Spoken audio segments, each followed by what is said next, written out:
त्याचे राणी कैलासात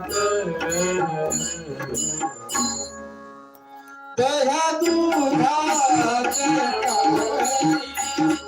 दया दुधाचे कामळी दया दुधाचे कामळी. काय प्रमाण? तुका म्हणे शंभू भक्त आणि त्याचे राहणे कैलासात. है ना? म्हणून षोडोपचारे पूजन करावं, नियमाने लिंग पूजन करावं असं भगवान शंकर त्या ठिकाणी आपल्या भगवान विष्णू आणि ब्रह्मदेव या दोघांनाही उपदेश करतात की लिंग पूजन केलं म्हणजे त्या ठिकाणी त्याला शिवपद प्राप्त जेथे होत. मग आवाहन, आसन, अर्घ्य, पाद्य, आचमन, अभ्यंग स्नान, वस्त्रम समर्पयामि. पण महादेवाला वस्त्र पांढरेच लागत. कापसाचं वस्त्र असेल तर ते सुद्धा हळदी कुंकानं न करता विभूतीनेच त्या ठिकाणी चर्चित केलेलं पाहिजे. वस्त्र यज्ञोपवीतम म्हणजे जाणवं.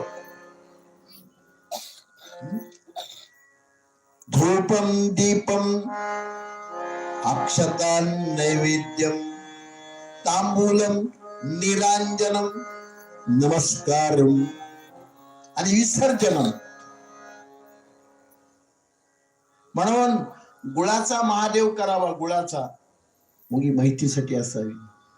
दोघा नवरा बायको जर समजा बनत नसल, हे तर प्रत्येकाच्या घरी असते. त्याला काय घरोघरी मातीच्या चुलीची आपल्या भांडणाला चव नड. आपल्या भांडणाचं काय घेऊन दोघा नवरा बायकोत भांडण झालं कशामुळं? तर दोघांनी एकमेकावर दावा केला कुठे कोर्टामध्ये. एके दिवशी दोघं वकील घरी आले. म्हणजे कशामुळे भांडायला तुम्ही? 7 वर्ष चांगला संसार केला ना, आताच काय बिघडलं तुमच्यामध्ये? काही असेल तर आपसात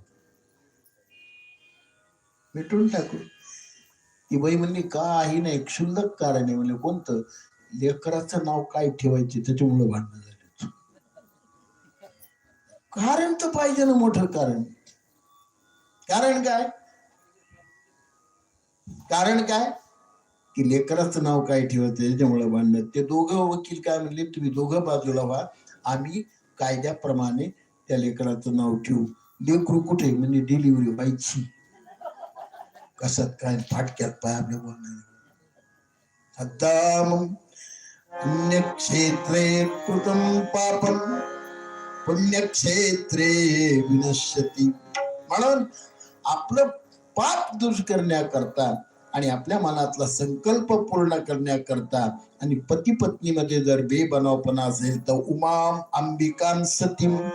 महादेवा शिवपुराणातही सांगितलेलं आहे आणि भागवतात पण सांगितलेलं आहे. म्हणून महिलांनी तुळस महादेव केलाच पाहिजे.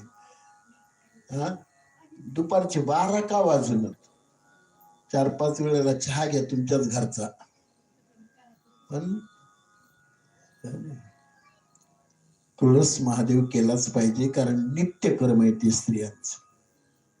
तसं तर 3 वेळेला महादेवाची उपासना करावी. 3 वेळेला महादेवाला पाणी घालावं. नाही घालता आलं तर सकाळी तरी, नाही तर संध्याकाळी तरी प्रदोष कालाला विसर्जन आपलं पूजन करावं आणि याप्रमाणे 16 उपचाराने भगवान शंकराची उपासना करावी. याप्रमाणे पूजन केल्यानंतर शिवपदाची प्राप्ती होते. उमा अंबिकां सती.